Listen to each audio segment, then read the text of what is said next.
In other news, get a load of this story, right? I'm sure it resonates with a lot of folks out there.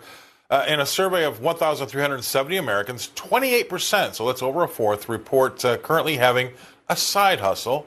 And 4 out of 5, that's 80%, admit that they started for financial reasons rather than personal fulfillment or even fun.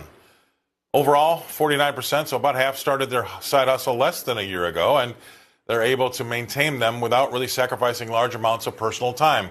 86% spend fewer than 20 hours per week on them, and with 5 to 9 hours kind of being the most common range. This movement looks like it could be sticking around for a little while. We'll see. The numbers are pretty clear cut, though. More than half, 51%, earn about $500 or less monthly from their side hustle, but 76% are still satisfied with their additional income. And collectively, this adds up to about an average of $84.1 billion monthly across the U.S., up slightly from $83.1 billion last year.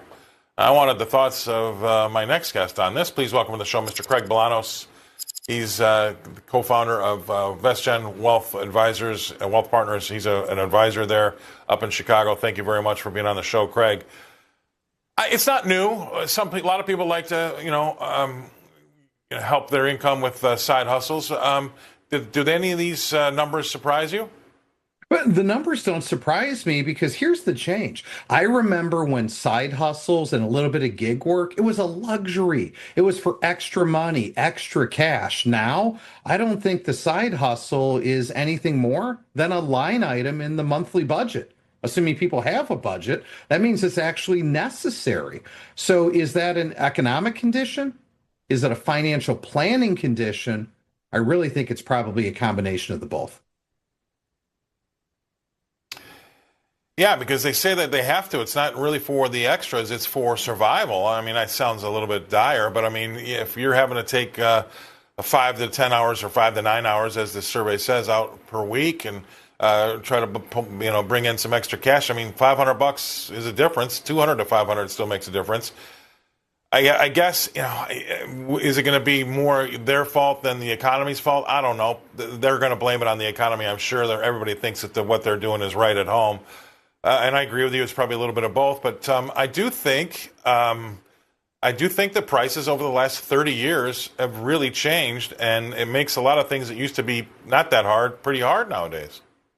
Well, I do think so. Two things. So one, Scott, let's not say it's probably a bit of both. It's definitely a both, right? I mean, we've redefined the American lifestyle. Everybody knows it comes down to wants and needs, but people have redefined what a need is and what a want is. That's a very, very real thing. Away from that, here's what I'm happy about. I'm happy about that people are hustling. I'm happy about the fact that we have an economy that has enough mobility in it that people can quickly spin up a side hustle. I'm just incredibly disappointing that it seems that it's needed.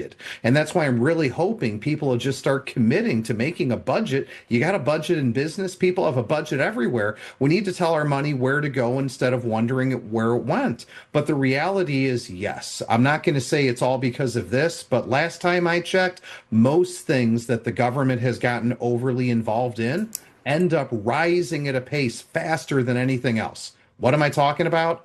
College education, higher education, housing, healthcare. The list goes on and on.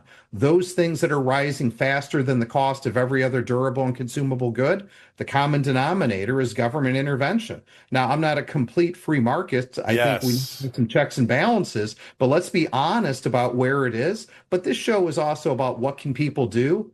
People can just start taking control and hopefully saving more money so their money can work harder than they currently do. Off air, you were talking about all the accounts that you have.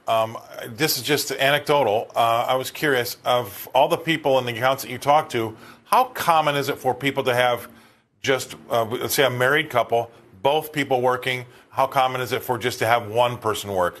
You're not as old as I am, but when I grew up, generally speaking, it was just one person working in the household. But how much has that changed? I can only speak for my own point of view, and I'm going to tell you that it is much less common for what I call a great American, a normal American family. It is much less common to have a single breadwinner. Virtually all American families that I see, if they're what I call up and coming, 30s to 40s, 40s to 50s, 50 to early 60, it still primarily is a dual income household, almost a dual income mandate in order to live where they live and do what it is that they do. Now, don't get me wrong, once people have launched the kids and right size the property, we typically do see one partner, one spouse in that family may be retrenched, but the formative earnings and savings years came on the back of two people's efforts. Yeah, I wonder where that changed. I mean, I know things have gotten more expensive, but also with the internet and all the things, the extras everybody has. My mom didn't work, my dad worked, but I also shared a bedroom with my brother. We had one color TV in the house after we got rid of the black and white one. We had one car. We had a one-car garage.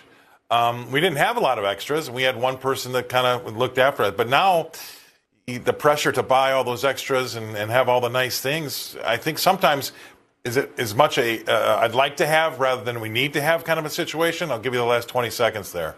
I think, you know what? It's related to the topic. You want to know what the biggest expense is in up and coming families' budgets? Travel sports. Travel sports, Scott. There it is. Travel sports. I gotta tell you, we should do an entire show just on that. That's awesome. Well, you know what? My brother and my sister, we were all very athletic. And my dad would sit at that end of the table and he says, until you play every team within a 20-mile radius, we're not doing travel anything. And, that's where it stops. So none of us ever did it. It wasn't really that much of a big deal back when we were kids. But, man, you're right. I see some of those bills come through. They're eye-wateringly big. That's a great one. We should probably I'm going to take you up on that. We're going to maybe do something on it. Appreciate you coming on, Craig. Really, really great insight. Super content, as usual. Thank you very much for being on the show. We'll see you again next week. Craig Bolanos, he's the co-founder and wealth partner at VestGen Wealth Advisors in Chicago. All right.